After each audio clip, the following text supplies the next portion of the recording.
Make Room for Daddy, it was no acting. Yeah. It was alive. It was real.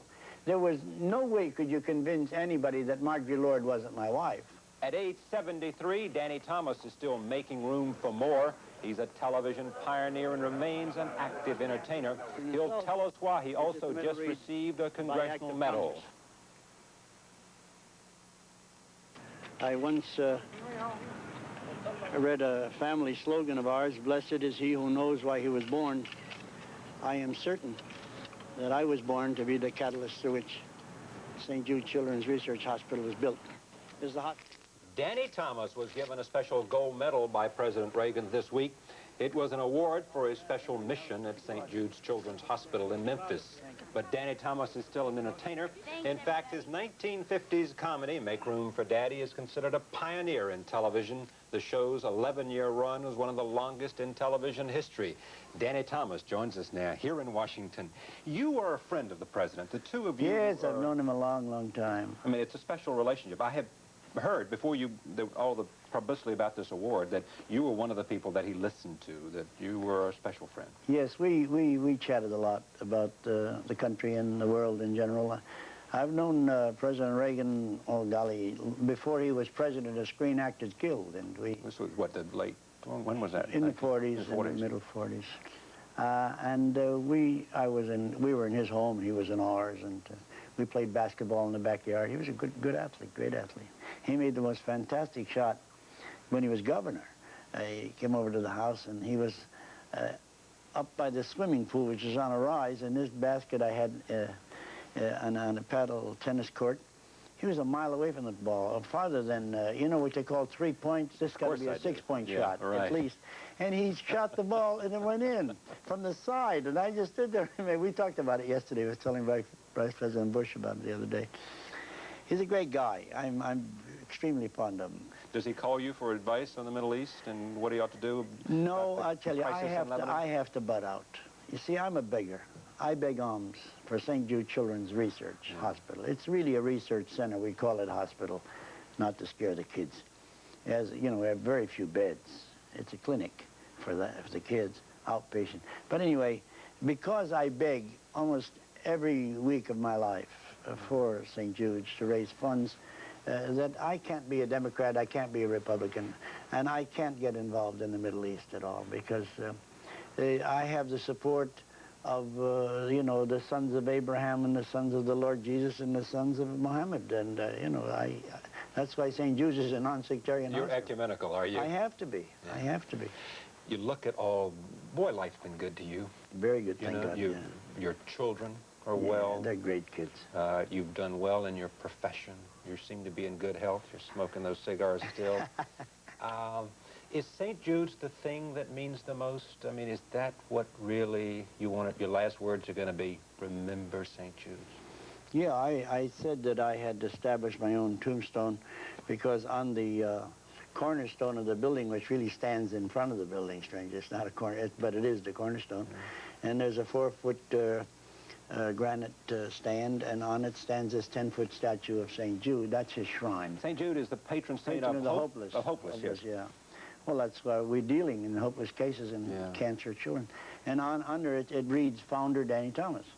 And, you know, my wife or my kids, well, why don't they do this? And I said, hey, kids, that's enough.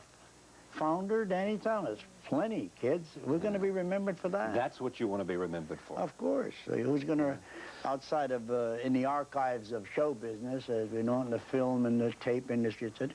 Sure, the Make Room for Daddy films are at UCLA now and at USC in Los Angeles. And there will be some in the archives here in Washington, I guess, or New York, wherever they house these things. Stuff like that. And the other shows that we produced, Andy Griffiths, Dick Van Dyke, Mod Squad later, Walter Brendan's early show, and Gomer Pyle. They're all going to run again. Make Room for Daddy's going to run 3 more years. You know what's interesting for people who were producers like you know this better than anyone, is that it's an insatiable appetite now with all the independent stations, with all the cable places. I mean, they say, who's got product? Who's got things that we can put on the air for the American people and for people overseas? You know, when in syndication, they say if you got 100 or more films, you're fine. They are so hungry today. I did a show which I did the best thing I ever did on television. It's called The Practice. It was written by Steve Gordon, who wrote and directed Arthur, the movie. Yeah. He died, God love him, died so young. A young man at 38, 39. Oh, terrible. His dad and brother, both 40, 41. Anyway, I loved that show because it made a senior citizen feel like a hero. The senior citizens had a hero in that old doctor. Yeah. Because he was smart, and he was smarter than those young whippersnappers who were in medicine to make money. You know, he'd say his son was a doctor, and he'd say to him, "Dad, you just won't realize that medicine is a business." And the old man said, "Yeah, and so how's business?" What do you think this society doesn't appreciate age? I believe in the networks. The networks have geared for the past several years toward the very young. Yeah. Well, it's not just the networks, it's records, it's movies, well, it's everything. And the entertainment in our culture is for the young. geared entertainment-wise to the young. That's why they pay the bucks.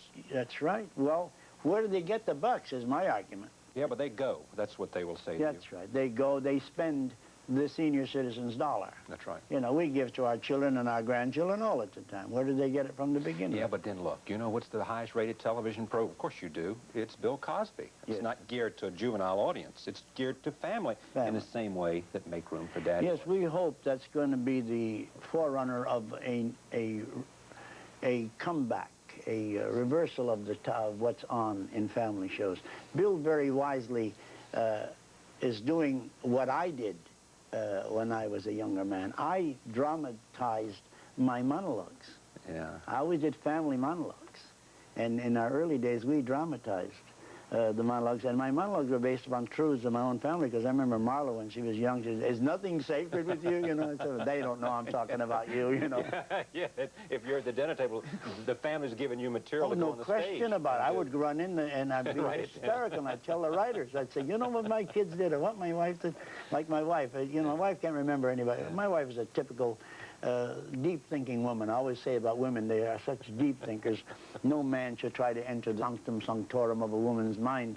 No man can think like a woman. And, you know, I always say, can a man watch television, listen to the radio, read, and be on the telephone and cook at the same time? No way. No way. No way. And that's why they can't remember. They are so deep in their thinking. They think so long and so hard that they think they've already said what they've been thinking.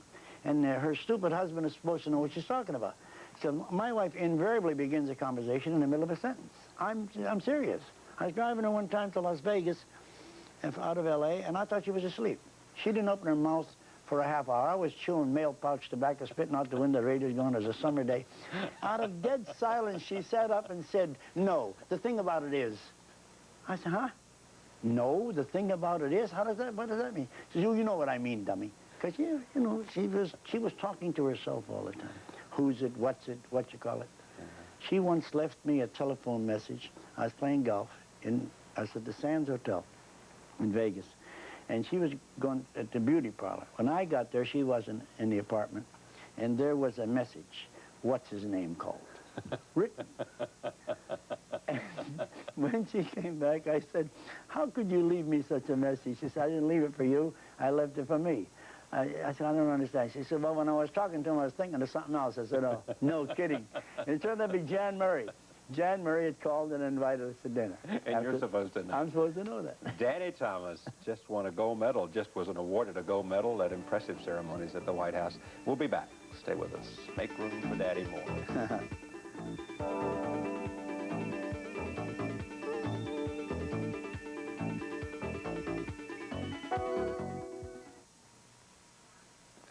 Danny Thomas is here lighting a cigar, which he never inhales, so he stays healthy. This is the gold medal that you won. It shows a picture of you with a child on there, and on the back of it is the hospital. I'll give it back for safekeeping to you. Thank you. That is quite nice. That is. I'm very proud of it. As they told me yesterday or the other day, they don't do this every day. And I said, "You don't." And they said, "No, not even every year." Yeah, it really is George Washington and Benjamin Franklin and I. It says, in the end, that the highest joys for man and woman comes from things they give rather than things they receive. No question about it. No question about it. Gibran, who wrote The Prophet, I think, I never can quote him, I paraphrase him, and then I think I'm quoting him. He said to the receiver to receive with pride, for were it not for the receiver, the giver should never have known the thrill of giving. That's nice. Yes, so giving is an important thing. I was born on the day of giving. I was born on Epiphany, January 6th. January 6, 1912. The president said 1914. He said, you're just a kid around here. But they had written 1914. And the reason for that is... So you're now 73. Yeah. There was a conflict. I was born in 1912 and baptized in 1914, and I'm sure somebody made a mistake, because my parents wouldn't have waited 2 years. Especially the old Lebanese. The Mediterranean people, they dunk in the water right away. They don't fool around.